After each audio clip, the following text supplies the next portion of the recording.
Welcome back to our continuing coverage of Worlds 2015, where Invictus Gaming is about to go up against Cloud9, who you see making their way to the stage just now. They're still looking for their first win to lock in their spot in the quarterfinals. Important note coming into this game, IG is making a substitution. They're bringing in Time in place of Kid in the AD carry role. So Tabe, I'm turning to you.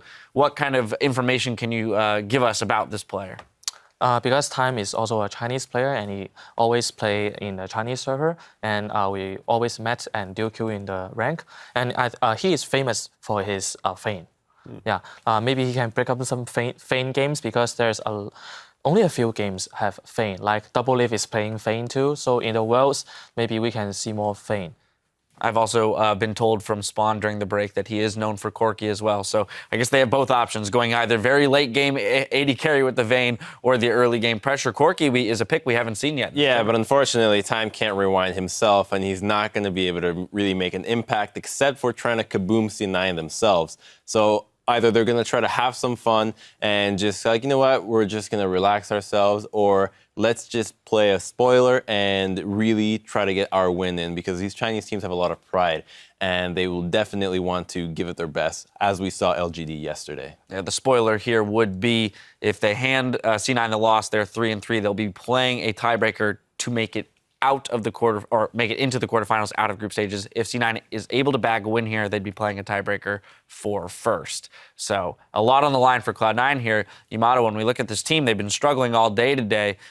Do they have another recipe for success? It's like, I feel like they are very one-dimensional in the strategy. They have this push strategy with the wave clear mid, and with the Veigar ban coming in and the Azir ban, it seems kind of weaker with the Orianna pick because it doesn't supply the amount of range that these two champions that I mentioned have. And also, like, when C9 fall behind, they tend to not kind of believe in their composition. They just kind of try to do something crazy to get back. That's why we see Elimination being all over the place. We see High being all over the place as well. So I'm kind of worried for the future of C9. But for this particular matchup, it's very, very hard to call. I guess the advantage here, though, is that C9 will be on blue side. We've seen them on red side both times today, where they've had the disadvantage of banning out the power picks like Gangplank and Mordekaiser and getting their mid laners banned out.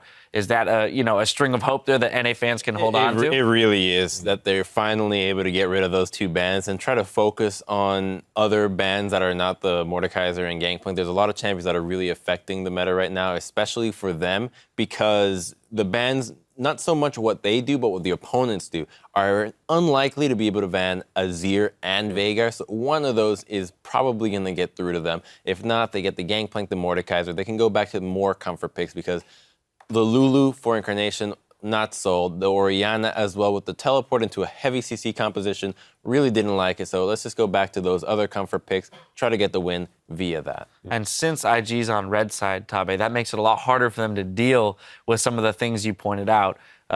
Eliminations Morgana as well as Incarnation's mid laners. How do you expect them then to build a comp that can deal with Morgana? It's really a tough question because like just Crumb said, because today Incarnation has played at Orianna and the effect is not that good. So maybe he is really, like what Crumb said, picking some comfort picks. For example, Azir and Veigar. Maybe there's a crazy idea because they can play freely this game. Maybe they can just ban no Mordekaiser and no Gangplank. Why? Because they are the second pick, right? If they pick Mordekaiser, okay, I can pick two. Yeah, maybe this is a good solution. Let me tell you, though, something that nobody has tried against the C9 composition. The C9 composition has a very low amount of engage. Bing. That's not play poke against it. Yes. They have a very low amount of engage. Just play poke against it. Play Xerath mid lane, Varus mid lane. Perfect for the red side last pick. Play a poke composition against this Azir composition. That's what I want to see. There's definite thoughts there.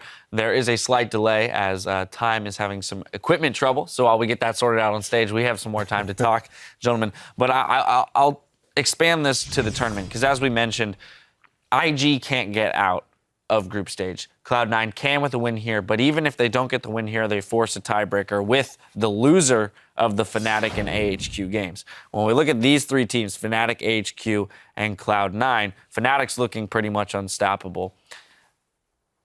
How does Cloud9 match up against AHQ again in this day? What do they learn from the game they played earlier that'll allow them to come back stronger?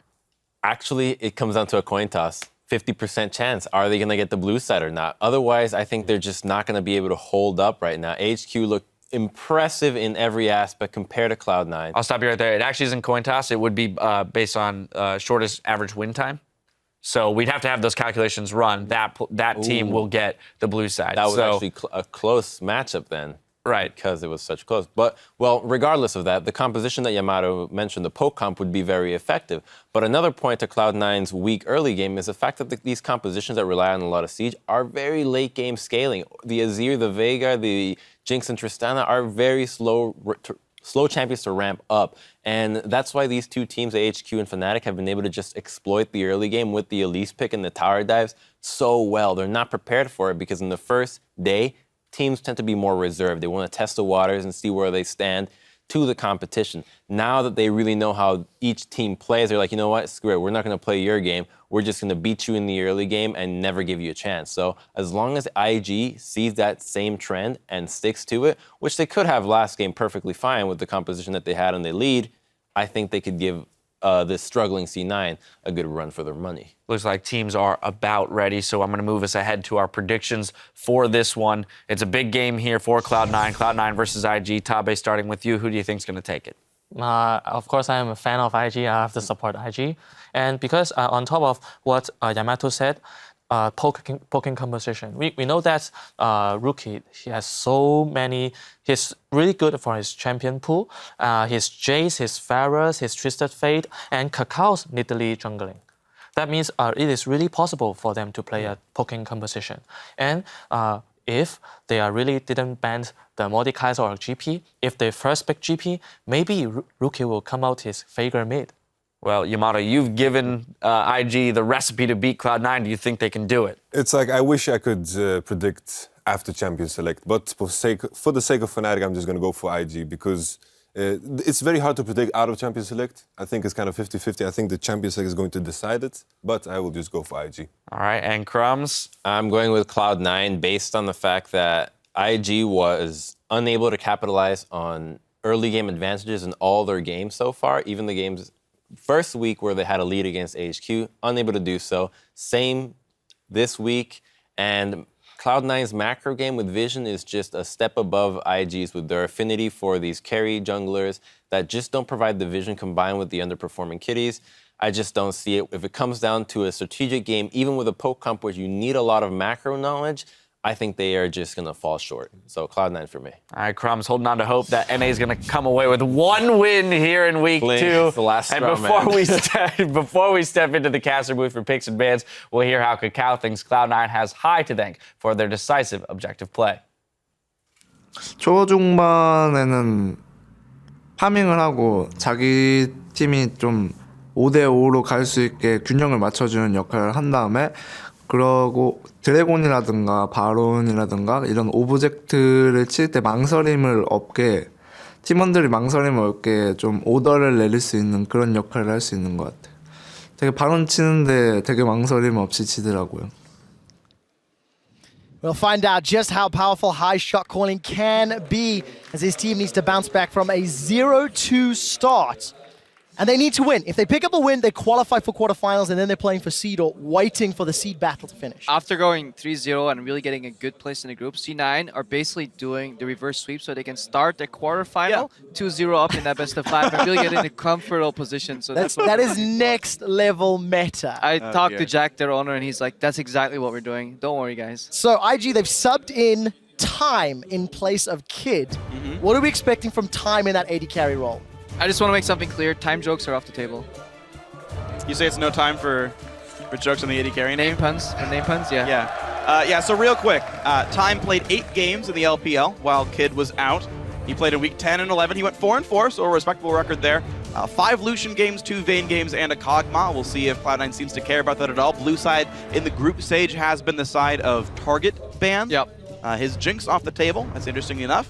Invictus are likely to ban those 2 that we expect, and then we'll see what branches out if they have room for a Veigar or an Azir ban. And what a difficult position for Invictus. We've seen how Cloud9 have been shut down. Ban Azir, Veigar, and Tahm Kench. Those are the 3 bans that both Fnatic and AHQ ran earlier today, and that is what sort of sealed the deal for C9. IG can only ban 1. of those remaining, and let's see what it's going to be. It will be the Azir. So Viger and Tahm Kench available if the opportunity arises. Do you obviously have the opportunity to take some of the champions away? Obviously, it's not like they can pick them all at once. So if Invictus Gaming's champion pools go deep enough, they could take away the necessary parts here from C9's composition. C9, they're just lucky at least, though. What's funny about it, though, is as far as Veigar and Tahm Kench themselves are concerned, Tahm Kench is a bit of a counter pick. You either save someone from the burst combo, or you get right on top of Veigar, which he's kind of bad about with the ultimate. So definitely just options available if you consider sort of the counter pick game. But right now, C9 are allowed to pick those champions now if they want them. Meanwhile, Invictus have already locked in that what we assume to be a bottom lane duo already. Yeah, seeing this combo come out, I think we're pretty right on the money there. That's going to come out in the 2v2. That is an incredibly potent lane. We've seen it before. Not only does it trade well, Kennen can always close the gap with the Lightning Rush too to make sure he at least gets that passive proc from the Kalista W. In addition to that, gets a couple of procs from his own. Stun people, then Kalista can stack up spears, and suddenly everybody dies.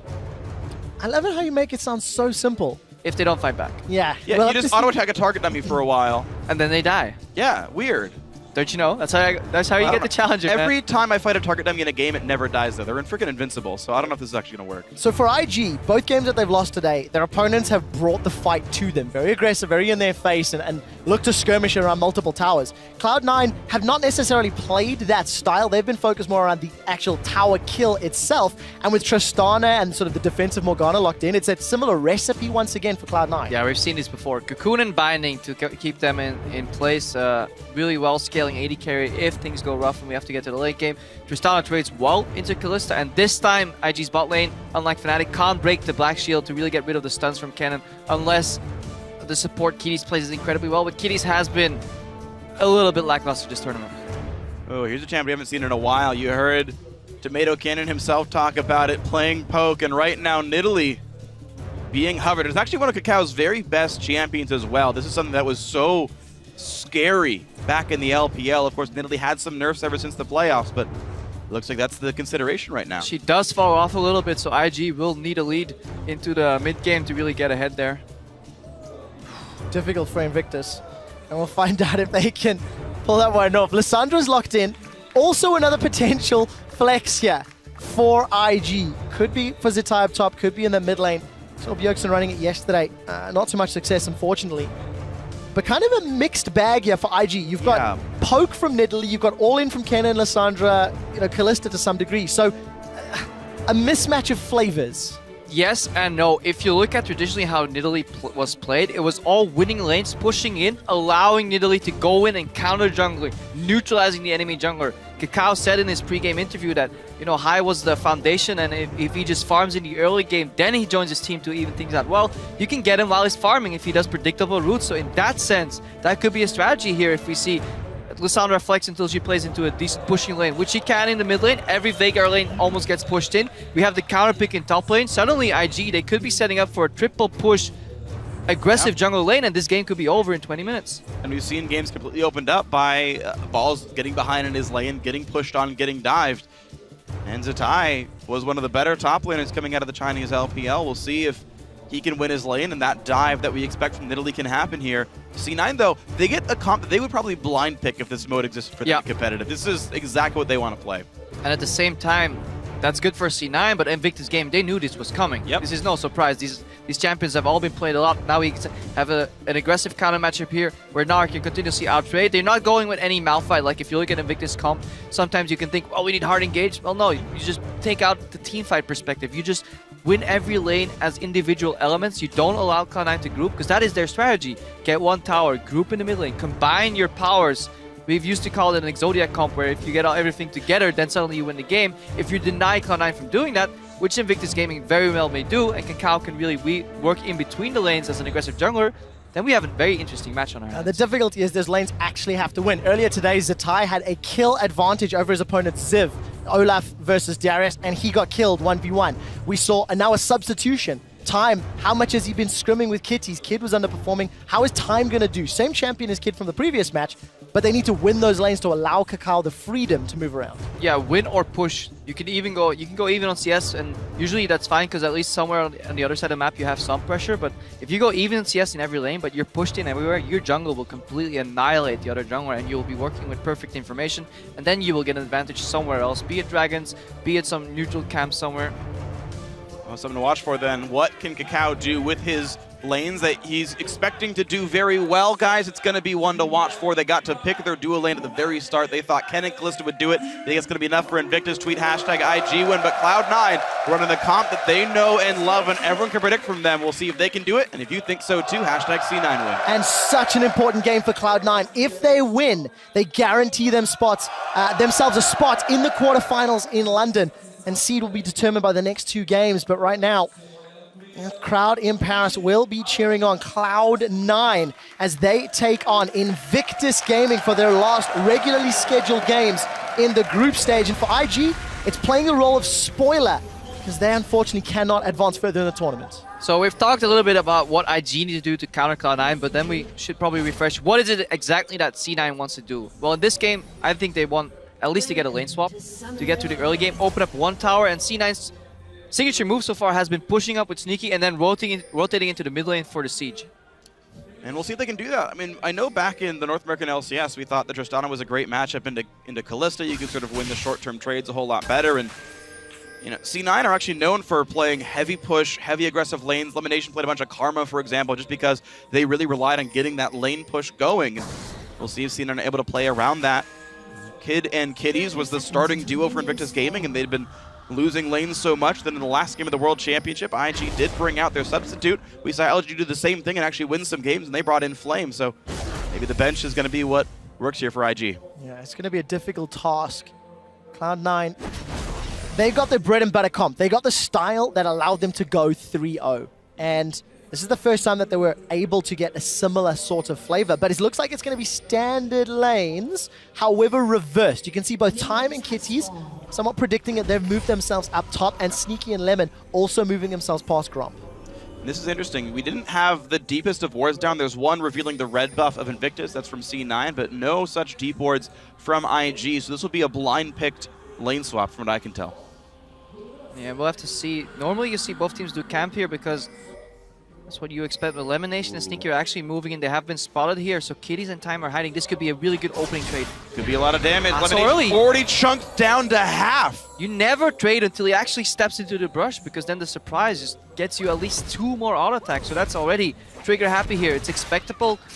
Time and Kitties' first dual lane here, but yeah, just not optimizing. Could have got more damage. Lemon already burning through some of those consumables.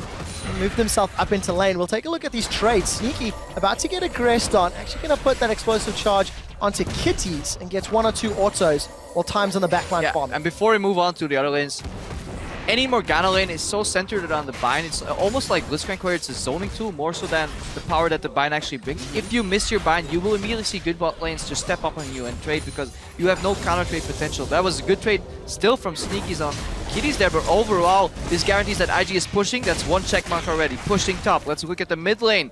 Well, Lissandra's already at Incarnation's tower, so that's 1 check there. The only remaining lane is the bot lane.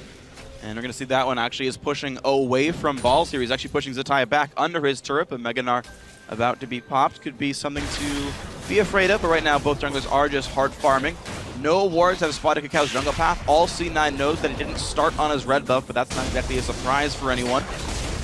Luckily for C9, Elise is a very sustainable jungler, so Kakao will probably not get high down in the first invade, because Elise just stays a lot higher HP in the jungle, and it's so risky to move into Elise's jungle without any vision. So Kakao probably looking for a first base, and then we see what his plan will be exactly in this game. Well, we do take a look at the minimap, and you can see that Balls is actually pushing in towards Zetaya on the bottom lane, but the 2 other lanes for IG are pushing towards Cloud9. And for Balls, this is his 5th performance on Darius this tournament. Really showing that he prefers Darius over all others. And he's got himself an advantage already early on. So Zetaya, not having the greatest of days. As we said, he does have a big minion wave to farm out, but lost 1v1 earlier. And we'll see if Balls can get an advantage in that lane. Elimination actually skilled pool. This is something we don't really see too often from Organis anymore after it got nerfed. almost into oblivion, does barely any damage, so I it feel may like we be... still see 1 point for the gold income. Yeah, to trade him, but he's using it on the waves even to prep for farm, so now he's actually trading with it for the gold income. I still prefer 2 points in bind, honestly, to go for the aggressive trade. Rookie here. Nice. Easy peasy escape. We talked about how predictable Cloud9 is the team, but first of all, High gonna go in. Nice flash by Rookie to get away.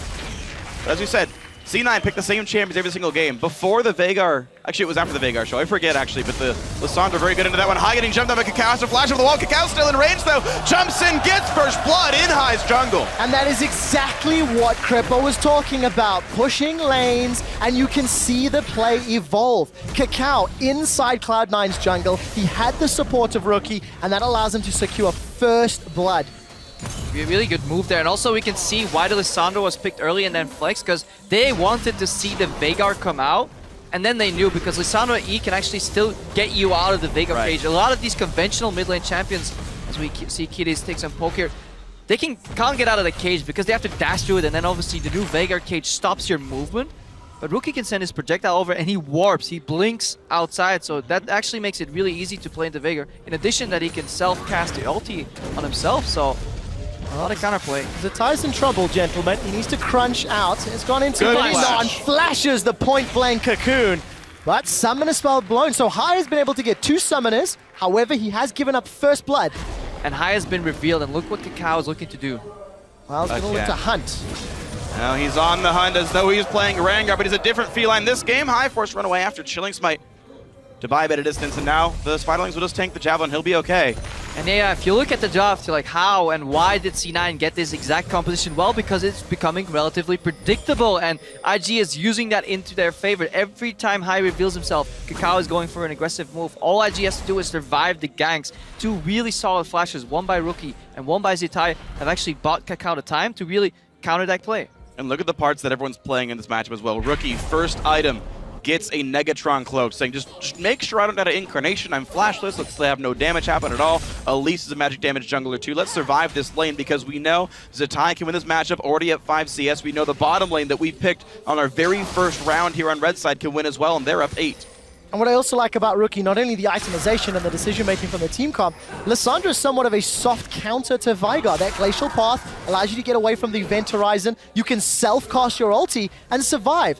Kakao, once again, in the same area as High. Javelin Toss, if that connects. There's even a teleport from Zetai. It's going to be 4v2. These guys need to leave, but Kakao's already here. The stun comes in. Balls is 6. Has to flash. Thankfully for him, no Meganar. Just transformed back to the small one, but another Javelin hits means the kill comes through. Time gets the credit. 2-0 IG. I absolutely love this play. IG is slowly whittling away at C9, so C9's reaction is, well, we will switch the lanes up, just like we wanted to do earlier in the game. But at this point in the game, IG used that fact to their advantage. Instead of trying to match whatever C9 is doing, they just move their weak pieces away from the weak side and they move to the strong side. Teleport with Zetai to the top lane, gank and die from Kakao, and so they trade even towers, but they get a kill to boot. Yeah, unfortunate for Balls to die. Sneaky Lemon kind of would have liked the whole, oh, great, we get a 2v0 with turret. We love destroying these things, but as you mentioned, a lot of damage to the top side of the map. It's going to be a very low turret, but into the mid lane. Incarnation's dead. The Event Horizon comes up. Kakao gets one more auto attack. Apprehend into the wall means he's stunned. Ball sidesteps and dunks to get 1 on the board for Cloud9. And able to trade one back. C9 getting their gold okay. It's a 700 gold difference only because the top turret hasn't died yet. But with Balls leaving that lane, it's only a matter of time here for Zetai to knock it down. Kiddy's moving in here. Balls is snared. Not quite level 6 yet, and obviously Sneaky's lurking around the corner. But keeping these trades 1-for-1, it keeps C9 in the game. At the same time, it prevents them from doing what they want to do, which is set up those pushes in the side lane and then allowing them to move into the mid lane. That's IG's loose condition right now. Getting 5 C9 members in the mid lane that could just push into the tower siege and throw binds and cocoons at you. You really want to keep the map open, and they're doing a great job so far. Oh, we Sneaky rotated. Managed to help out in the middle lane, buy some time for Balls, and gonna start trying to knock down that top outer turret. Time has said snap, moved himself to the bottom half of the map, and I also just noticed IG have got that deep pink ward behind the red buff of Cloud9. Been alive for a little while. Let's keep a track on how much information that's going to give IG as this game progresses. And look, Rookie is no longer AFK shoving into Incarnation because it feeds him too much AP right now. He's using the threat of Kakao ganks and just leaving the lane in front of his tower. Incarnation also has to pick up blue. Again, this reveals High. A mid laner doesn't just walk into the blue buff and magically gets it. You know the jungler is there. And then we now know that High will likely either path to the right or up. And let's see if IG can read that and really get a Already counter warded. going. They actually already know he's there. You can see Zatai is already walking backwards. He's a full screen away, and IG able to basically trade objectives again. Tristana, Morg want to push. They know that, but the bot lane turret is already being attacked. C9 can do it first, but it's still going to go down 2 for 2. Numbers advantage for IG on the bottom half of the map. Kakao is moving towards the Dragon Pit, but he's placing traps, placing wards, Found a pink ward. and Cloud9 is sieging the inner turret. So IG going to clear out a pink, maybe a tower dive being set up. Look for the cocoon to connect. Teleport's being channeled from Zatai. No, that's Rookie instead, and he's not going to follow through on the Glacial Path. And here comes the TP in from the rest of the team. Zatai getting pulled in, not yet Megadar. They got to get him first. That will be the tug before anything else can happen. Fears the minions away. Elimination survives, but of course High has still died. Rookie is alone, but bot lane's still getting pushed. Yeah, look at the bot lane. The remaining members here from IG are pushing in Rookie. Fantastic E, but still gets clipped with a slow. He managed to survive. Flash away. Tower is still standing. They should trade one tower for one and a kill for kill. Invictus Gaming hold themselves a 3,000 gold lead and can peel back for Dragon. Exactly, because they sent their bottom lane down there the first time, and while Cena had all their antics up in the top jungle, Kakao went and warded before he made the exact same style of dive to knock that bottom turret down, so they've already got control. People are already there. It's going to be, 1 for 1, but a Dragon for free to IG. IG actually have been playing pretty fantastically well when it comes to mechanical plays. That was a 2v5, I believe, in the top lane, and they went 1 for 1, getting Rookie out of there. Also, the confidence that he played with, he could have flashed out of that Veigar cage and then easily eat out, but he took the greedy approach. It's like, I'll see how far I get with my E. If I then fail, I have an emergency flash. And just seeing this IG play a lot more confident, a lot more proactive, and just smarter, countering their opponents, this is not something we've seen the last few games with them. Certainly not. And for Cloud9, they're trying that tower dive up top. A little risky, a little scary. Just how much doubt is now being set into their minds. On the verge of going 0-3 on the day. Of course, not entirely out of quarterfinals, even if they lose here, but the possibilities significantly lower for Kakao. Gonna get caught out. There's an Event Horizon and a very early, respectful flash from Kakao. He has to, man. You got to respect the Event Horizon there. I don't know it in Portuguese, unfortunately, but Kakao's still having to run away. But now, of course, he's flashless, walks onto a pink ward. That's a risky one. He will explode, and Sneaky gets kill number 3 for the team. Cage not quite landing on anyone else, but C9 look for that mid push. Yeah, look where C9 is and how many members. This is something we've seen before. And Kakao, he respects the cage, he respects the dark. But then he steps into the pink ward and he doesn't realize there's another dark area right behind that. People are across that wall, so you really have to keep respecting it. So this could be a little bit of a tempo swing in favor of Cloud9. They will have the final outer turret knocked down while still having their own mid to fall back on. Kitties gets caught and apprehended backwards. Fate's called back to time, but that's a triple! Boom! Incarnation gets the kill. 5-on-4, and Cloud9, they may want to look for more. Instead, we'll back away. Big minion wave on the bottom half of the map, and wards to be placed. And C9 can run their time. No summoners, no ult, but Rookie's going to be there first to wave for C9. Don't make the quick move to go down there. They're going to let that farm be taken. A couple of wards down, C9 going to retreat. And now you can really see how frail a 1v1 composition is once it falls behind, in a sense. It is incredibly strong if you can lock the enemy down because there's almost no counterplay once it's in full motion. Yep. The problem is if you don't get into full motion, you make one mistake in the setup, then you get punished so hard. C9 with a fantastic group, couple nice cages, and kills to boot. Well, Invictus had the Exodia comp, but when he walked for the pink ward, they activated C9's trap card, and suddenly all went poorly. It's still a 1,200 gold lead, though, even though turrets are the same and kills are the same. Look at the farm lead, top lane and jungle specifically. Actually, even the mid, there's a lot of members who are significantly out farming, so the laning prowess of ING and the farming speed of Kakao keeping them ahead. Also, you have to factor in that a Veigar can be down slightly in gold and still have the raw amount of power in the game. Incarnation hasn't been doing the greatest. He's now sitting on 91 bonus ability power from that Baleful Strike, but he's playing forward with pressure, so he's not maximizing the perfect CS, but instead he's looking for these cage opportunities, and honestly, it is the right approach. It's still roughly, what, 1,700 gold worth of AP for free? Ballpark? Yeah. Which is something you have to always factor in. And we just need to see whether or not Incarnation can find the targets. Because there are some ways to avoid it. The Fate's Call if he tries to hit Kitties by accident. The self-cast on that Frozen Tomb from Rookie as well. So there are some small windows to outplay. It helps if Time walks into your cage and then flashes out when his projectile. So you mean like this? Traveling. Time, Eventerize it. Oh, he can't move I think anywhere. He's gonna go down. Dodge No. the W, perfect. Well, Incarnation decides not to throw the Primordial Boost. Later in the game, it's enough to make that move and then just do QR. At this point in the game, Incarnation does need this full combo and maybe even another iteration of the Q, but you can already see the pressure he's putting out. He's no longer being pushed back in his lane, and Kakao can no longer find Hai because Hai is simply just grouping with his members, and the time it takes for Kakao to go anywhere, a potential siege could arise. So C9 with a lot more proactivity in this phase of the game. So Dragon should be up in about 2.5 to 3 minutes time. Cloud9 with that earlier push, they got some vision in the top half of the jungle. This will allow them to secure a blue buff uncontested and hopefully leave vision. There you go, 2 minutes on the timer for a potential future Dragon challenge.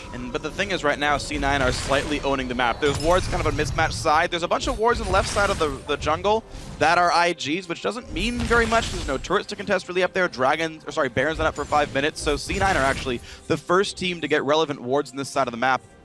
And as a quick tangent, you're noticing double Abyssal Scepter, Kakao and Rookie both realizing as kind of the primary targets for Incarnation in a lot of these fights, getting early MR, emphasizing not getting one shot. Not finding finds Kakao, but nothing more than that. Look at the vision though, playing in the darkness, hang on, Kitty's walking in. Oh, Fate's Time call, but that's an important cooldown ahead of the impending Dragon fight. It's a little under 2 minutes is the total cooldown for Time, so it will not be available for the fight. IG had the right approach in the early game, so their 0 to 10 minutes were perfect. Right now though, they're falling into old habits, especially when you look at the LPL. They're trying to contest the Dragon when they shouldn't. They should switch their attention to the other side of the map, because in a perfectly warded deep jungle right there, it is so incredibly easy for Cocoons, Dark Bitings, or Veigar Cage to catch anybody and blow them up immediately. So face checking into the dark, you just gotta respect it and move to the other side of the map. Cloud9 got a big chunk of that tower down. Still really committing a lot of time and resources to the top half of the map. Wave is pushing against them down bottom, and Balls, with teleport available, has been left alone in the top lane. He's currently a level behind Zitai. Yeah, this is most Balls games really, is he gets behind in the lane matchup and the rest of C9 creates him the room to catch back up. But look, C9 actually don't care about the Dragon. They only care about the illusion of the Dragon. And now they've used that time where IG pick up the Dragon, the second Dragon, to buy Balls some more time to get even in that matchup. They don't really want it. They just want you to face check and come and fight you for it. So this is IG up playing into C9's hand. We do have to obviously be afraid of a potential 5 Dragon later on if there's some mistakes coming on, but we're looking at a very, very even mid-game. Cloud9 decide, hey, not worth the risk. They've peeled out, committed too much time and resources, and even though they've got the crowd, they will have timing, so they know there's some freedom, and IG gonna get it. I mean, the auto's recalled back here now. Zitai can try to back up and try to get back up to the top turret, but Balls is getting enough time with this early Black Cleaver to get some pretty significant damage down on that top turret. Say tower for Dragon, but what we saw was there a tower and 3 waves for the Dragon here, evening out that XP advantage, and everything happened in full vision. IG had 4 members on the Scarlet Crab. It doesn't get easier to shot call when you have complete information. Well, mini-map, Sneaky's aware something's fishy. Oh, he knows. IG have got vision control of the river bush. This is where you just throw the bait in front of them, dangle it, just to make them interested long enough to wait, and not... They're still Scary there. enough to get No, caught. Sneaky, don't. Sneaky. is. Well, Sneaky's going to get dunked. And that was it. Only 2 of them. Didn't realize there was more against the wall. A huge misplay. Sneaky goes down by a well-executed trap of Invictus Gaming. And now they can go push mid.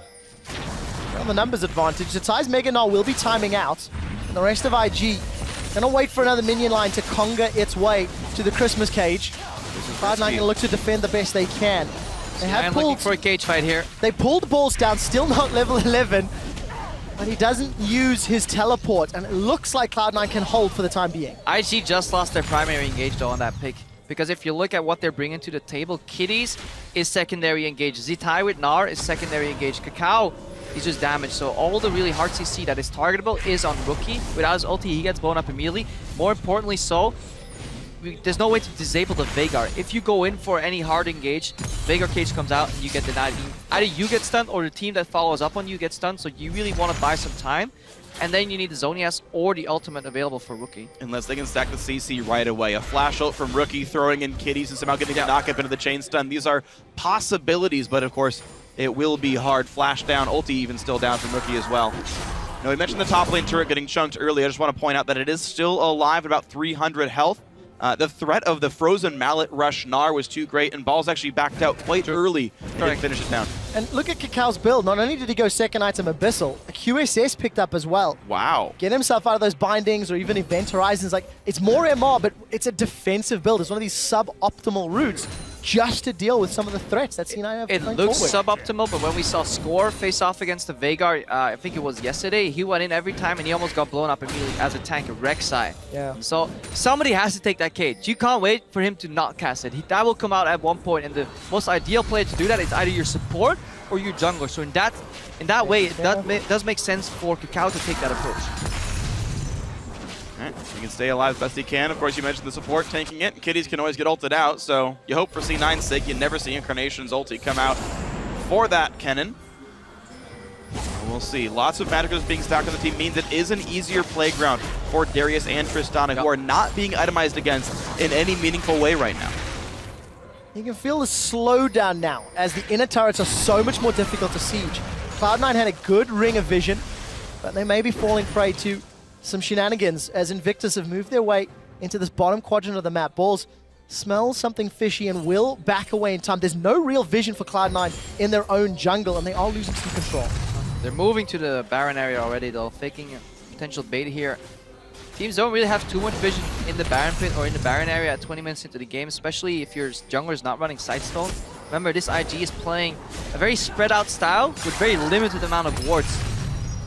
Trinket upgrades will be fundamental for this to work. Kitties is going in, slicing Maelstrom. Incarnation's in trouble, but look at that Event Horizon. Fate's Call will get him out alive. They've got the teleport from Balls, and IG tried to set it up. And now the teleport's on cooldown, so Balls can't show up, and Sneaky was spotted on the top side of the map. IG had a small power play. Not going to get much for it, but you saw how close it was to killing Incarnation. Yeah, the CPM here for Incarnation is around 6. 1 cage every 10 seconds here, cage per minute. That's what we can expect here. So every 10 seconds the cage can come out, so that is actually brutal in fights. Zatai taking a bit of damage. C9 on the hunt, trying to knock these guys back. Of course, mid-tier 2 is available, and the waves coming with them. C9 have zoned out Invictus for a precious few seconds, but not enough minions there to actually push the turret down. The Spiderlings chase through, but here comes the engage. Here comes Zatai. No Mega Gnar just yet. Rookie ults in. High's in trouble. Frozen Tomb's down. He gets gnawed against the wall, and it's Time that picks up the kill credit. Incarnation and Sneaky trying to deal damage from the backline, and Sneaky's forced to rocket jump and then flash away. It's a 2-for-1, as I think Rookie was unable to follow through on that glacial path. Cloud9 managed to survive, but they lose one extra member. And that's with them stopping the immediate Mega Gnar. It only gets better from there. Cloud9 now losing a lot of their flashes. They just didn't have the tools to deal with the engage. Cage was down, they were out of position, they were too clumped up, and obviously they were focusing the primary tank there in the Mega Gnar form from Zitar, so that was a really poor fight. So C9 in a sense got lucky that they got out of there alive 2-for-1. They did have to burn a lot of flashes though. You can see the Cocoon comes out, tries to stop the one. Now Hy's just an easy target though, he's not very tanky at all. Runeglaive and Abyssal, one of the squishiest builds you could go for. They're just thankful that Zatai actually does die. It gives Sneaky that rocket jump reset and the flash over the wall. Yeah, if Time actually moved backwards to heal his top laner, or if they worked together, healed each other, that could have actually been another dead Sneaky right there. Unfortunately, Time only goes forwards, and that means finding kills onto Balls. As he's got that Hurricane completed, Blade of the Ruined King, a CS advantage. So substitution at 20 minutes, I think it's fair to say working out thus far. Different itemization, different build, and Time showing up. Also, he's let's say. maxing E, which is necessary. Yep, the attack speed, Emax build, Hurricane's in there as well. Now, during that replay, the top lane tier 2 did die, so if you look at the gold, it's very close. That's C9 finally getting their 4th turret kill of the game. But Dragon number 3 is already here, and with a player like that, of course, IG are there on time. It's going to be an easy rend, an easy pickup. Dragon number 3 for IG.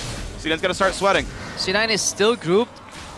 We can imagine that their plan is to just go for a Baron play around the timing of Dragon number 4 and then hope to close out the game, or convincing map control fashion to deny that 5th Dragon. But it is a risky game they're playing. And it is a very close game so far. Despite Cloud9 giving away advantages to IG throughout the entirety of this match so far, they are staying relevant in gold. They have been down in CS, but Incarnation has farmed up a sizable lead over Rookie. And it's on a champion that scales so exceptionally well. IG seems to be chronically underwarding though. 3 sweepers for vision denial. Kitties obviously gets Fate's Call out of this cage right here, but look at the vision that C9 has on the map and how much vision denial they have in their kit, especially because even high, if he doesn't run the side stone, he does have a couple of nice wards that he's placing, and Kakao invested a lot in this defensive build, and I feel like IG are running out of vision. Well, we can look and see that they're mostly only having wards on their side of the map, though it's where C9 likes to play. The tie walking forward, close to Mega Gnar, down a bit low. Cage comes through. Oh! Holy crap! You don't face check those brushes, not against the Veigar. He doesn't care if you're a tank. He just blows you up. Easy bind into CC, chain, But and then the only get blown up. MR in Tai's kit is in his shoes. And the thing is, he wasn't Mega Gnar, so no bonus stats, but quick pro tip for the Veigar players out there. Second item, Void Staff, always. It is the better damage item in pretty much all circumstances, so the early Void Staff definitely being a big deal for that. Mathematically, it's true. Is there a counterpoint if you get an insane amount of AP off your Q when Rabadon spikes it up? Basically, no. Because your damage is so high, like it requires like really extreme situations, and in almost all basically cases, Void Staff just is better. Incarnation has farmed 3 needlessly large rods worth of free AP on that Baleful Strike. Let's watch that again here. You just Watch it see in slow motion. Goku goes wide, but Bind hits, and then it's not hard to land that Cage. Also, the Cage keeps Incarnation and Sneaky Protect. Look at the placement. He could have placed that Cage to the top right too, but he just makes sure that if people really want to go in a straight line towards the carries, that they actually get clipped by that Cage too. And it's the little things right there, and then you blow up one target. And the difference between the IG lineup is if they hardcore engage and they lose their primary engage, then they can't really take fights after that. C9 can take repetitive fights. Bindings come up again, Cocoons come up again, bigger cages come up every 10 or 9 seconds by this point, so comfortable position. There is the possibility, the only problem we've seen from both teams, when they find those individual picks, there's very often not an optimal objective to go for. You know, they have been getting some damage on Out towers. of Earth are dead, Dragon's dead on respawn. So Cloud9, they've regained some tempo back, regained some control, but look, there's not a lot of deep vision inside of IG, so C9 have to look again for more face checks, and look again for more picks to maintain control. That all depends on your definition of an objective, because people can rate vision control around that. Oh! Sneaky! Flash engage. Goodbye.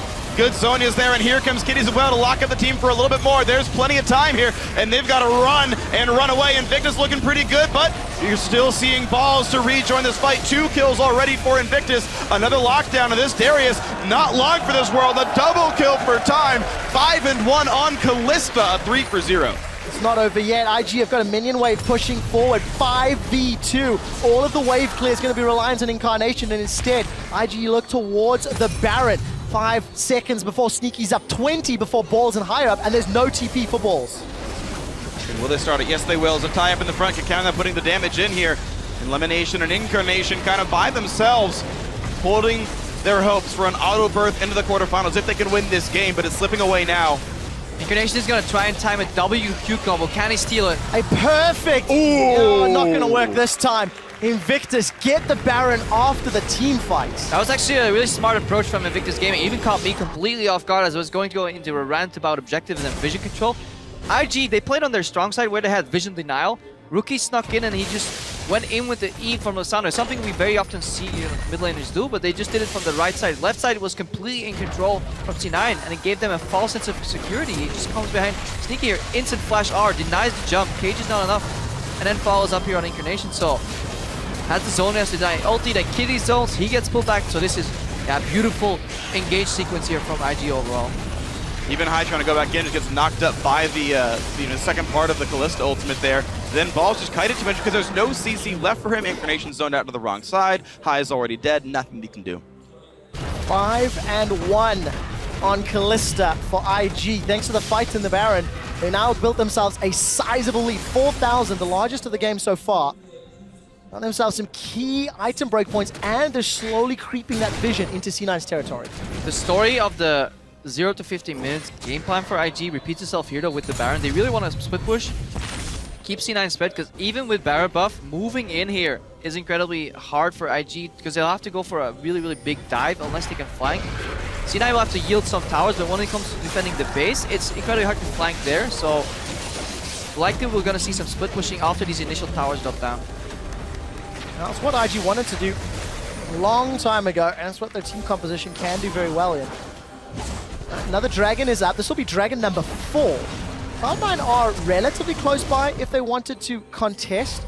It's 20 odd seconds, and they need to do a lot of work because it's very dark. But it's still 1 minute of Baron buff, and even though a lot of that power is buffing up minions, it's still up to 40. At this point, probably 25 attack damage and ability power per member there. So the bonus stats, plus the fact that C9 has no dragons themselves, means they're down actually more like 6,000 gold worth of stats, even though the gold lead itself is only 4K. It's, you know, add 3,000 to that. And this is something we see very often, especially in Europe. One team will get up to 4 dragons, and it's the 5th one where teams will decide to contest. Cloud9 not going to run the risk. They don't have the ability to clear the vision. They don't have the ability to push deep enough to that dragon pit. And the 4th one has been secured by Invictus. IG might be trying to play Heartbreak here to Cloud9. C9, they have 6 minutes right now. That's all the time that's left on the clock for them to really find an opening here and get the game even again. See split push here from Zitai. He's getting caught by Sneaky though. You can see an R flash. Yep, rapid fire means a lot. There's the rocket jump forward. Hex Drinker popped, and this could be enough. Yes, Sneaky with a red buff creates an opening. Now Rookie getting stunned, but High is going to take a lot of damage. His Vitalings are dead. Here comes Kitties. He's ferocious, and down goes the kill. But this completely shuts down IG's push. We talked about it earlier. If you get shut down that 1-3-1 split push in the earlier stages, you have room to punish. Right now, that punishment is them losing the entirety remainder part of that Baron buff, any potential setup, and C9 relatively even here. 4,000 gold behind it means a lot, but it doesn't mean anything if you can get the jump on the enemy team. Cloud9 still yet to take down or move into IG's territory, so they're going to need to look for more of those picks. They've got that banner of command for elimination, so that could start opening up some side lane pressure and allow them a little bit of wiggle room as we get closer to more objectives like the Dragon, like the Baron. Honestly, I feel like this build as well is curious for High. He's going for a really high ability power, low tank build with the fact that there's so many good hard dive champions. You've got a Kalista ulted Kennen, you've got a Mega Gnar, a Lissandra. It's so easy to pick someone up, and High has been getting basically one shot in every team fight. Okay, the early jungling didn't go well, he was behind already, but the fact that High is now 0-5 is pretty troubling. Same time, he's 0-5, but he can still play a large damage role in the team fight, so they're just operating under the approach that they're going from 4 carry composition with a defensive Morgana. Speaking of elimination, he can split push, so we see High path by here. Rookie and Kakao not going to find the opportunity. They've got that pink ward and the red buff, so they know they're safe. And again, playing aggressive inside Cloud9's jungle. Surprise elimination didn't go for the Zeeks here to buff up that Tristana even more, especially since his build is a little weaker, since he had to opt into the Hex Drinker. Yeah. Split push, it can help you a little bit, but it's rough into, especially just these melee split pushers, or these 80 damage split pushers that will just tear apart that tank in like 2 hits, so. It does help them with the siege if they ever get Baron. Then it's incredibly, really good for C9. Yeah, Sneaky itemizing a lot of magic resist with the Hex Drinker and QSS means he's not... It's just weird, they're splitting their roles so oddly. I guess Sneaky trying not to get one shot and the QSS helping that, but they're kind of over-prioritizing defense in the wrong roles and then over-prioritizing offense on the wrong roles. That's what it feels like to me. Well, we'll find out if it affects the next big team fights. 2 minutes to Baron, about 3 till Dragon. Balls has got teleport available. He went down to meet Rookie, who also has his TP up, as does Zitai. So more map play options available for Invictus. Double Zonius, double QSS picked up, but a bit of a lacking of Mercury threads. Mercury threads are incredibly good against compositions that C9 likes to run like they do right here. I think TSM actually ran a similar composition and the enemy team just continuously kept picking up those Mercury threads. So IG looking to just get out of those cages with the QSS and then hopefully to deny some damage with the Zonias. Well, 1 minute on Baron Nashor. Already a 4,000 gold lead, and this pink ward allows Rookie to sneak in. No one knows he's here. Well, Balls may find out very soon. Or Lemon. Not going to run the risk. Every single time we see Rookie or Kakao inside Cloud9's jungle, there's not a whole lot of support around them. It's a 1 or 2 man invasion squad, and they're getting away with it thus far. Cloud9 is sticking primarily to their lanes, sticking primarily to the CS that is moving towards them. But they're closing their eyes to the real problem that's about to emerge. 30 seconds from now, Baron will spawn, and there's no vision setup whatsoever for C9. A minute and 50 seconds from now, Dragon will spawn, and there's no vision whatsoever too. So C9, they have to group and push out at one point, but they're delaying the inevitable. They just want to find an opening, but IG is playing patient enough to not allow that. Oh, well, C9 finding a bit of an opening. Kakao at half health already. There's the virtue of the damage build, but Kitty's just barely stopped by the cage, down to half health, but you wouldn't dare ult because of Fade's call. So much damage onto IG with 5 seconds to Baron. This might be the grouping and the pressure that Cloud9 could be looking for. Balls did channel that teleport. He's with the group, but look at the minion waves pushing against them. Cloud9, they need to deal with that as well as trying to get vision. So much to juggle. Well, we'll see if C9 can juggle this turret down first. IG looking around the side. They got the hunt on the balls. He's okay, though. Top lane, as you mentioned, is pushing down, and Zatai can run over and use teleport if he needs to. Rookie's TP is down as well, so at least Incarnation is a teleporter for C9. Keep your eyes on Rookie every time that cage goes down. For the remaining 6 seconds, he's going to be so incredibly He's looking. aggressively positioned in these fights. Incarnation thankfully has a QSS. That could have been a flash hold in the making in a game-winning team fight. Cage won't land. A good QSS could also be game-changing for Cloud9. The Event Horizon will impact so much flow during the course of a team fight. Cloud9 signaling 30 seconds to go until Dragon is up. They are now in the Baron area, threatening a rush, threatening a start. But for IG, they don't want to go uncontested. Meganar's close. And there are wards behind Cloud9 if Zatai wanted to try come in with a flank. Trinkets on cooldown and Kiddies is out of wards. This is rough. If that ward gets cleared in the back of the pit and we don't get an immediate mid-push reaction from IG, we could actually see a successful Baron bait from C9 here, or a forced fight. Meganar just got triggered. C9 should not be looking to do battle. Just waiting out the Meganar. IG, of course, running towards Dragon. They do take it slower. They've already gotten 4 of them. C9 could have traded this for Baron, but right now they're moving. They're playing into IG's hands. Scuttlecraft for the accelerated engage too, so now Meganar C9 is stuck. C9 seem to be This is the pushing IG away just a little. The Event Horizon is down. It's a 10-second cooldown.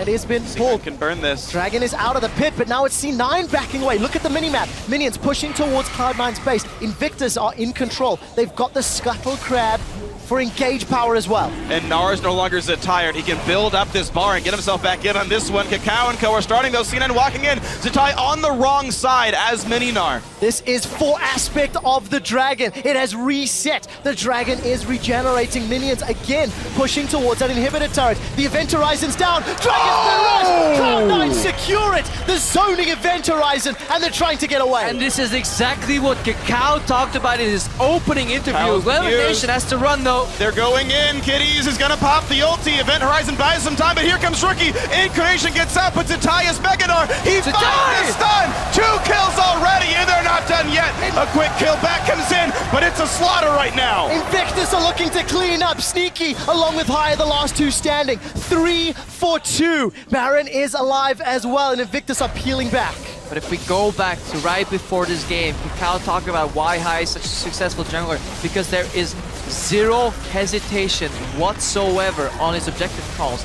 That was an incredibly bold move here, and Sneaky with some bravado too in that fight, because he actually jumped on his target to kill it, to get the reset, to then jump out. So C9 getting him away there, 3 for 2 is actually impressive. But you can see the level of damage output here. Incarnation, I think, making a strange choice to go for his zone. I think he needs a pistol as well. There's so much front-loaded magic damage. Rookie and Kakao have the right idea of just itemizing defensively enough to not get one shot, but still do their job. Incarnation could do basically nothing, even though he had a perfect QSS. You can see this fight come in here, and IG just want to jump in. They've got the engage items already. Kitties doesn't care if he gets stunned. Incarnation jumped to 1/4 health before anything even happens. Zatai has the easiest of push-ins. Keep your eyes on Sneaky though. He finishes off one guy, goes on Rookie, uses the jump on Rookie, kills him, and then gets a jump out. Many players would have just instantly jumped out there, but good, just spatial awareness there. And that was a fight 2 for 3 with Incarnation doing nothing in a position that C9 was forced to overplay their hand and just go for a 50-50 on Dragon. Imagine if C9 can repeat what they did earlier, which is get vision control around these areas like they did on Dragon area before or Baron. Then this composition can still blow up IG. While they've got time, QSS does come out instantly. High was able to just repel for that one. So here's some of that vision you're looking for, Crepo. Tension is real high. The crab belongs to IG. Baron has actually been started. Zatai, They know. he started to channel the teleport. Kakao isn't going to find a javelin toss, but that looks like a Mega Gnaw. And Kitties just got in. Got in. It's going to be the smite. Kakao gets takes it, and here's the ensuing battle. 1 kill already. Balls can't get away. Kakao is just cleaning this battle up. 1 kill back for Incarnation, but the stun is 1 spell away from landing. This Veigar refuses to be stopped. Can he get away with this? Baron still to IG, and it's still a 4-2, but Incarnation made it look closer. Oh, if that bind from Lamination actually connected on Kitties, then Sneaky wouldn't have been forced to use his Buster Shot defensively, so one spell can really turn the tides in this fight. Really good steal though from IG, but again, these plays, you have to be confident to make these calls. On the world stage, when you're playing for this much, when this much is on the line, Hai says, well, they're Scuttle Cloud, they have Teleport, we're just gonna finish off this Baron. And look, Kennen comes in here, Bind misses. Good flash. Kitty splashes over it, and then Buster Shot reactively from Sneaky, which is good, but at that point, position is compromised for C9, and they can't afford to play when they're behind on the positioning. No flash from Sneaky either. He actually could have flashed away from Kakao and gotten a bit more space. You can see the burst available here. Actually eats right through Zatai's Hex Drinker. And that's the thing is, I just feel like C9 needs 2 threats that can stay alive. Sneaky can do plenty of damage. You saw that in 2 fights ago. Incarnation can do a lot. You saw it in this one. It's just a matter of them living. Yeah, but C9 have only lost fights where they kind of like panic. Oh gosh. I won't call that a fight. No, not really. But they've only played fights where they allowed IG to aggress upon them when they're actually trying to secure an objective. In open space, when they can kite, just want to see how it plays out. Well, for Cloud9, they may not get that opportunity. And 40 minutes in, Incarnation is over 1,000 AP, but the problem is his team is 10,000 gold down and against Baron empowered minions. IG are sieging up the mid lane inhibitor turret, and with just 1.5 waves of minions, 2 waves call it the siege, as they've chunked down that inhib turret. Just look for Rookie whenever they siege. He has to position in Fog of War on either the left or the right side. Hopefully get that with a pink ward, and then threaten at least some zone in that area so that people have to be afraid from Rookie diving in, because 4v5, C9 is still holding on to this tower. And you know, every time I look at the items, I see Lemonation's Banner of Command is available. It has not been used. I have to know how many times he's actually put that down. Eventurizing catches Zatai. Whoa. Wow, Rookie went down somehow on the back Hai line. assassinated him. How on earth did he do that? Now KP Time Elise is how. That's... is looking to retreat. All of a sudden, Cloud9, they've said, we don't care about your Baron. Whoa. We'll just turn this around. C9 was just all about the X factor here. Hai gets the 1-shot. Rookie doesn't have QSS. I forget if he sold it for a new item or if he never even had it, but either way, the stun lock just kills him. The level of confusion and question marks on Hai's build may now be justified. They have 30 seconds until Rookie is respawned. Cloud9 have got Tristana and the explosive charge and the tower. They're now knocking on the inhibitor as well. Kakao's on the sideline, but it's inhibitor to Cloud9. 15 seconds remain for Rookie to spawn. He could change his boots upgrade for a TP home guards, engage somewhere, but C9, they disengage, they get out of there. Their top lane turret did fall, but they can pick up these waves, and C9 have about 5 seconds left to control the map as best they can because the Dragon's coming up in 20 seconds. C9 does have every ultimate and every summoner spell. Same situation though for Invictus Gaming except for Kakao's flash. the difference right now is that C9 is in control of the Baron area, and they can punish IG for pathing through choke points. That's what they want to look for. Don't let them get in, and just try and put that cage down. Could this be a comeback for Cloud9? Dragon is live. Aspect is being threatened by IG, and Balls would need to teleport in. He's actually channeling it already. So the dance has begun. And Mega Nardo is almost here. It's a threat for Cloud9. Aspect of the Dragon could win the fight. IG getting pushed a bit backwards. Hai's posturing forward. 3,000 health. Kakao goes in. Here comes the battle. Aspect of the Dragon in for Invictus. Incarnation over the wall. Kitty's safe as well. First kill comes through. Rookie's dead. But Time and Co. are crushing faces. Incarnation, the only one alive. Kitty's here to say hello. Not dying just yet. Gets a stun. Here's the Ignite. There's the triple kill. Kitty's on support Kennen gets 3. And this is where it all comes down to questioning the C9 tunnel vision on the Dragon, and should they have opted in for the fight, played a little better. But yeah, if Hai gets that smite, suddenly he's the king, and maybe C9 can win that fight. But IG, it just cost C9 too much in that fight to go for the Dragon, because they just lost the ensuing fight regardless of who smote that Dragon. And IG, even though they cannot get themselves out of 4th place in this group stage, they might be able to win their last game at Worlds here. Time in the roster, 9, 1, and 8 on the Callista. And Kitties with some great engages as well. There is nobody to tank the Nexus turrets for IG, so they will settle for 2 inhibitors. They did lose a Nexus turret of their own thanks to Supers, but this is that fight once more. Yeah, Balls is positioning offensively here to... Actually, no, he didn't even do that. Balls went in for the Dragon. There was just too much tunnel vision because Darius' role in these fights is to move in that and Mega Gnar, prevent people from coming in and doing exactly what Zidai did there. 3-man Mega Gnar. Look at where Incarnation ended up in that fight. That means something went wrong at one point and people were zoning and peeling enough and they were tunnel visioning on that Dragon. You can still win a fight where people get Aspect halfway through. But it's incredibly hard because it's so easy, hindsight. You know, we get a replay, get prepared, nice. You're like, yeah, hi. We're not The bad playing call. for a quarterfinal position and to go 0-3 on the day, which is what Cloud9 is facing. But for Invictus, they pull timeouts in the final hour, and he's 9-1-8. His Kalista performance is leaps and bounds better than what we saw from Kid, both last week and earlier today. And IG are just, honestly, they're punishing C9 who are looking weaker. Let's also keep that in mind. C9 have not had a great day on the Rift and on the stage. Don't forget though, at this point, one full combo from Incarnation deals over 3,000 damage. So he only needs like 2 parts to that. He can literally one-shot time. Once he gets his flash, he can flash in QR and time is gone. Well, that would mean IG would be out of time and their base could die. Incarnation. Yes, it would. Yes, it would. We'll need to wait a little longer because his flash is not available for one of those combinations. Zetai is going to start charging up that That's Mega fine. Gnar after he gets caught by a Dark Binding. And it's currently Incarnation in the bottom lane dealing with the Supers. He's pushed that wave out, bought a little bit of breathing room. Trying to look for superlatives, different words. Yeah. And Invictus going to back away. But it's 2 dead inhibitors to 1, so someone has to respond to the bottom lane. Probably going to be Incarnation because he still has teleport. There are a few wards still here for C9. They see this coming. The team's coming across. Teleport coming just to walk a bit closer. C9 trying to stop the Baron attempt. Zetai stuck in the pit. Baron's at 5,000 health. They can't finish this off. Zetai forced out, but he's close to Mega Gnar. He could try to come back in. And all the while, bot lane's still getting pushed in by Supers. Mercurial Scimitar was used by time. He can't run the risk of being caught by any of those skill shots. C9 do not try to finish the low health Baron, and the dance has begun once more. IG finally playing with patience until Zetai flanks Incarnation, catches him in the He's cage. stuck in the pit, no flash, but Sneaky still has the black shield. 1 Mega Gnar in towards Balls. Elimination, the only man taking the Kitties ult. Time survives. Cacao Incarnation drops. kills off Incarnation. Rookie gets the second. Sneaky forced to flash, but Zonia's buys time. And Kitties again is the man engaging the fight. Sneaky, the last man alive. He's gonna go down. And that's gonna be game. There's super minions pushing onto Cloud9's Nexus. And to play spoiler in the final hour, Invictus Gaming will be knocking down the Nexus. It looks so good, the cage fight for John C9, but it wasn't enough. IG close out. They are on to the Nexus turrets, and Invictus Gaming pick up a win against Cloud9.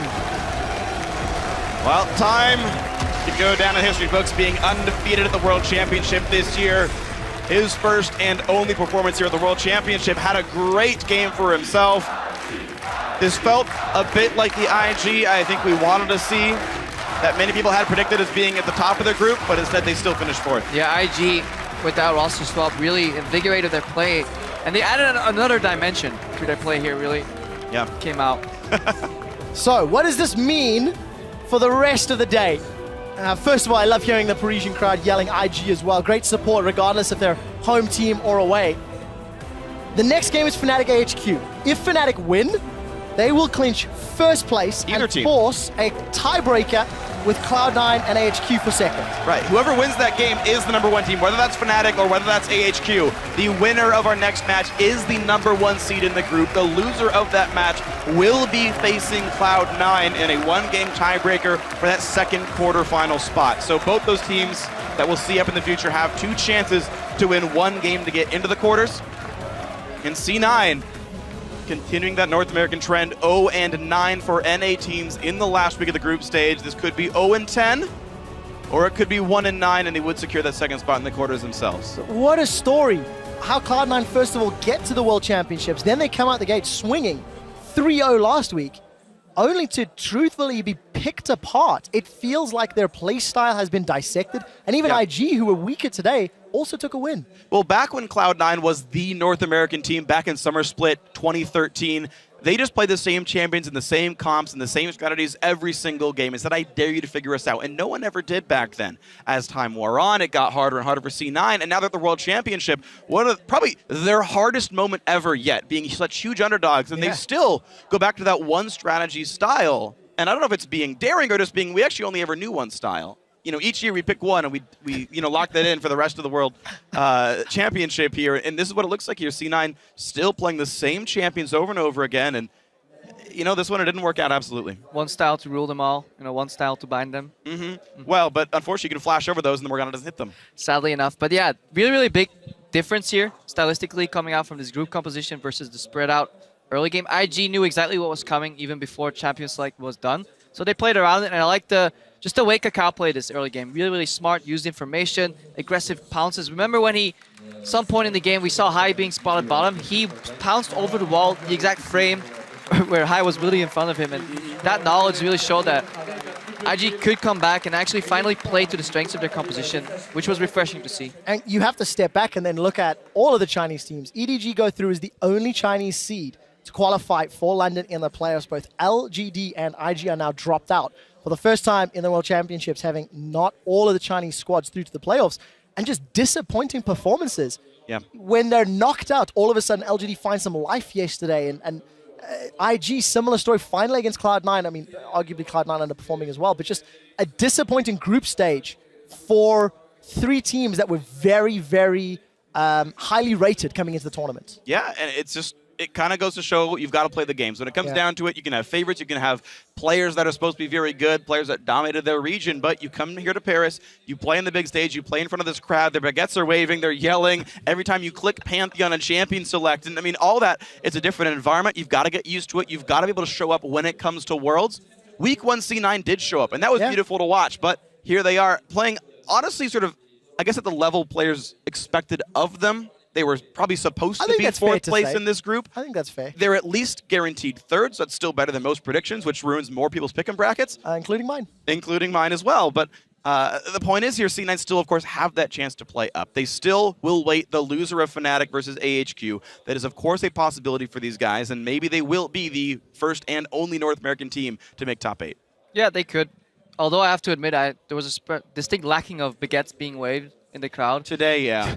Hopefully they can up their game. We'll speak to Chips and Noir and find out if they can get them to wave their baguettes. Guys, we're going to head to Shox at the interview stage to talk to IG support. Thank you very much, guys. Indeed joined by Kitties, who unfortunately your team is out, but you still got a really nice victory here. Can you talk me through what happened in this last game and how you found the strength to do this and play so phenomenally? 就是这次比赛虽然你们没有晋级，但是你们最后一场比赛打得非常精彩。然后想让你跟我们仔细介绍一下这场比赛的经过和发生。最后一场是我们拿到卡尼斯塔跟凯兰嘛，然后最重要的体系是我们本来团战阵容需要就是靠我或者兵法去强开团，如果说能开起来团战的话，队友就会有很好的机会切入。那个时候也要看一个机会，就是纳尔的能量嘛。 他能量太低，我们不能上。Okay, so the Kalista and Cannon comp is really important. It basically gives us a tool of engagement, as well as we have Lissandra. Lissandra is really good in forcing a team fight. And the other thing we have to pay attention to is Maganar, whether Zitai has enough fury to become Maganar. So combining those 4 things, we can make sure that we have a good chance at the team fight. Yeah, and with all those 4 things, it's actually a very complicated thing to pull off. There's been a lot of criticism on both individual play and the team play for your team. What for you do you identify as the problem for IG throughout this tournament? 就是对于这次 IG 的失利，我们可以有很多人把针对了我们的队员，也有针对了战术。你觉得 IG 这次失利的原因？ 大概是什么？没有打出自己想要的东西吧，然后在赛场上、比赛上面判断上面有失误。Alright, so they didn't find their rhythm to play what they normally play, and they have a lot of problem in decision makings, in the in-game decision makings. So that's basically how they lost the game. Right, and that's the end of the story here for IG. Finally, that means that IG and LGD out of the Chinese LPL are out. EDG is still left standing. As knowing them very well, what are their chances here at Worlds? 就是这次 LPL 战队只有 EDG 晋级了，你觉得 EDG 在之后的比赛中能取得什么样的成绩？他们能进决赛吧？感觉。You think EDG can make to the finals? All right, well, we'll see if that happens. Thank you so much for talking to us. Kitties, after closing out the tournament with a win, over to you guys. Thank you, Shocks. Things are only getting more interesting here with that loss for Cloud9. I want to jump into picks and bans. Specifically, Tabe, you mentioned that Kakao might move towards something a little bit more aggressive. We saw the Nidalee come out, and it was very effective in the early game. Yeah, as Yamato just said, the poking competition is really good. Although Rookie didn't pick a poking champion, but Lissandra is always very good because he can flash an R Veigar and force Veigar to buy the Quicksilver Slash. Because even if you have Sonya's, you will be stunned immediately because of the stunning. And we can see that Kakao's this game is performing magnificently because he is like punishing the other team's jungler a lot, and he also have a really good attention on all the dragons. He got nearly all the dragons. I'm really happy they brought in the Lissandra. As we talked about yesterday, the kind of weakness of teleport is that you can't really take the cleanse. And with the combination of Kakao dominating the jungle, they are pressuring Incarnation, who is playing Veigar that is weaker in the early game. So I really, really like that approach. Coming into the tournament, we knew that Cloud9 was really good at innovating. So for a long time, they always bring out new picks. But that also came with the fact that they always stick to the same picks that they brought out no matter what. In the Gauntlet, we saw the affinity for Karma, previously Ashe, Zyra, pretty much every single game. And then in this tournament, no exception. The same compositions every single game. And I don't think that's going to stop. It's a little distressing. Actually, it's very distressing to see it be dismantled that hard in pretty much the top lane, the mid lane, the jungle. People have figured out answers to every single part of it. They really need to try something new. I was going to say, it's more concerning now that the comp that they had been winning with essentially for the first day has been beaten and not just banned out and forced onto something else.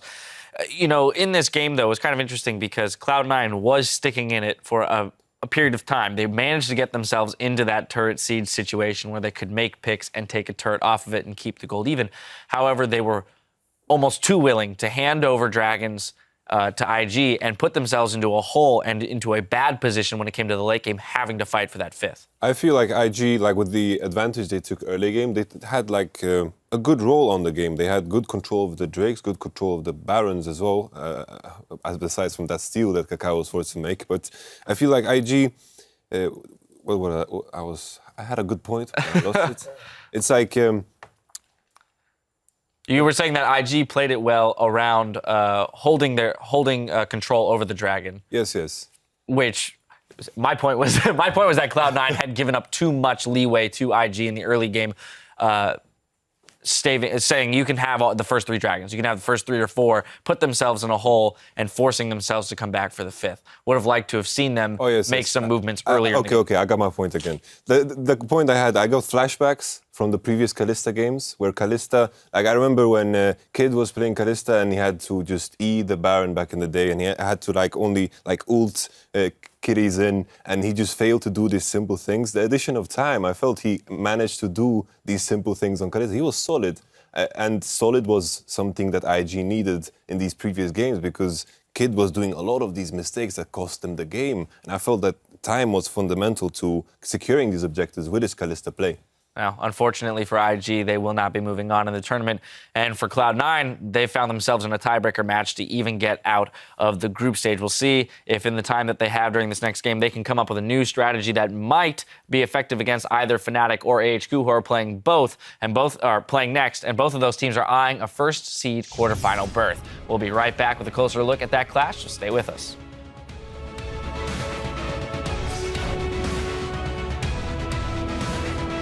Dude, we're about to get LGD'd, man, I'm scared. What's that mean? They whipped in time. They whip in a substitute when they're already done so. And then they just turn up. Gets caught and apprehended backwards. Fate's called back to time. And that's it. Boom! Incarnation! Incarnation gets out, but Tatias Megadar, he finds the stun! 2 kills already, and they're not done yet. Kitty's safe as well. First kill comes through. Rookie's dead, but Time and Co are crushing phases. Bazonius buys time, and Kitty's again is the man engaging the fight, sneaking the last man alive. Virtus Gaming pick up a win against Cloud9.